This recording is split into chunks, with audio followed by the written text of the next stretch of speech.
네, 안녕하세요. 저는 스위치를 켜다의 현병욱입니다. 오늘은 제가 일본 컨셉 트립 오사카를 다녀온 이야기를 해보려고 합니다. 제가 지금 이야기하는 것은 제가 일본 오사카를 다녀오면서 느꼈던 점, 생각했던 점들을 이야기하려고 하는데요. 일반적으로 보통 다루는 해외여행 컨텐츠나 먹방 컨텐츠와는 조금 결이 많이 다릅니다. 저는 식당을 오래 했었던 사람이고요. 식당과 관련된 강의도 조금 하고 있고, 식당에 관련된 생각하는 것을 좋아하고 이야기하는 것을 좋아합니다. 그래서 오늘은 제가 이번 오사카 컨셉 트립을 다녀오면서 느꼈었던 것들에 대해서 이야기해 보려고 합니다. 일본은 분해에 굉장히 능합니다. 외식어뿐만 아니라 일본의 전체 흐르는 문화가 그런 것 같습니다. 그래서 일본을 매뉴얼의 나라라고 합니다. 상황을 잘 분해하고 쪼개서 그에 맞는 매뉴얼을 만듦으로써 어떤 일을 진행하고 절차를 진행할 때 굉장히 자세하고 디테일하게 운영하는 민족적인 습성이 있는 것 같습니다. 상황을 잘 쪼갠다는 것은 그 안에 수많은 이야기를 담아낸다는 것을 의미하기도 합니다. 이번 일본 컨셉 트립, 이번 오사카로 다녀왔는데요. 오사카에서 만났던 이런 일본의 디테일한 문화에 대해서 한번 이야기해 보려고 합니다. 첫 번째는 오사카에서 유명한 붕어빵집입니다. 이 붕어빵집은 붕어빵이 하나에 3,000원이나 합니다. 그럼에도 불구하고 5명, 6명의 청년들이 붕어빵을 열심히 만들고 있습니다.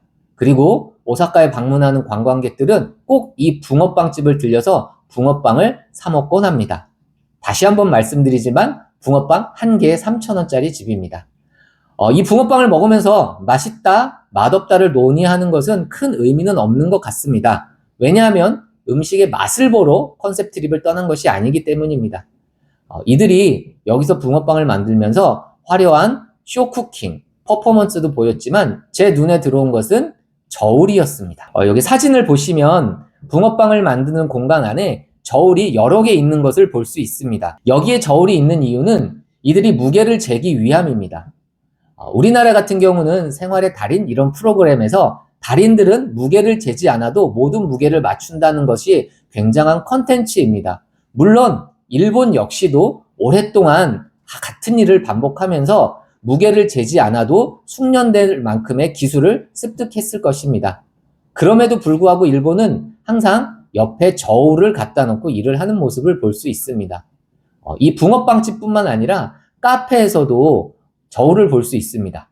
일본에서 제가 카페에서 놀랐던 점 중에 하나가 커피 콩의 무게를 재고 갈려 나온 분쇄된 커피를 무게를 잰다는 것이었습니다.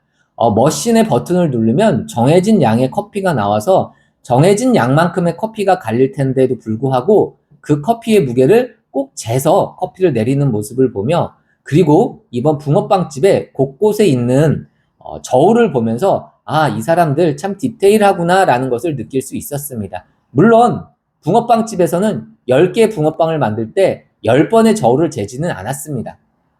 상황에 따라서 이들의 감각과 숙련된 능력으로 앙금을 붕어빵 속에 집어넣긴 했지만 주위에 저울을 두고 자주 재는 모습을 통해서 상당히 디테일하구나 라는 점을 느낄 수 있었습니다.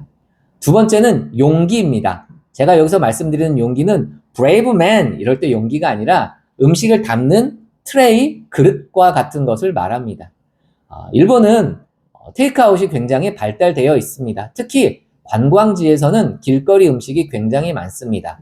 오사카에는 유명한 길거리 음식이 타코야끼입니다.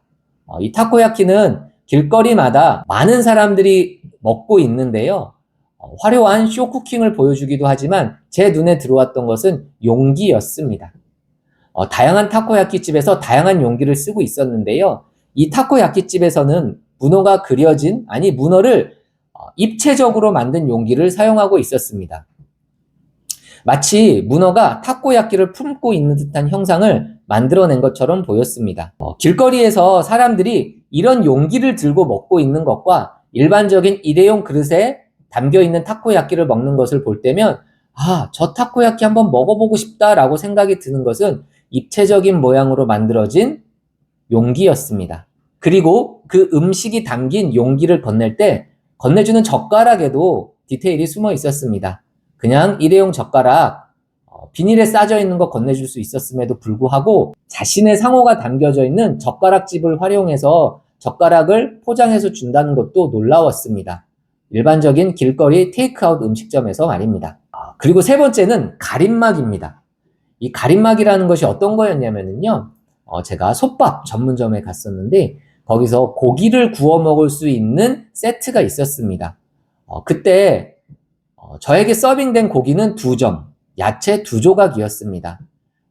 달궈진 돌판 위에 올려놓으면 한 번에 끝나는 아주 작은 양이었지만 종이로 된 가림막을 설치해 주었습니다. 이 가림막의 용도는 제가 봤을 때 크게 2가지였습니다. 첫 번째, 뜨겁게 달궈진 돌판을 혹시 손님들이 만질까봐, 지나가다가 스쳐서 데일까봐 이것을 방지하는 차원도 있었고요. 두 번째는 기름이 튀는 것을 방지하는 용도라고 생각이 되었습니다. 다시 한번 말씀드리지만 고기 2점과 야채 2조각이었습니다.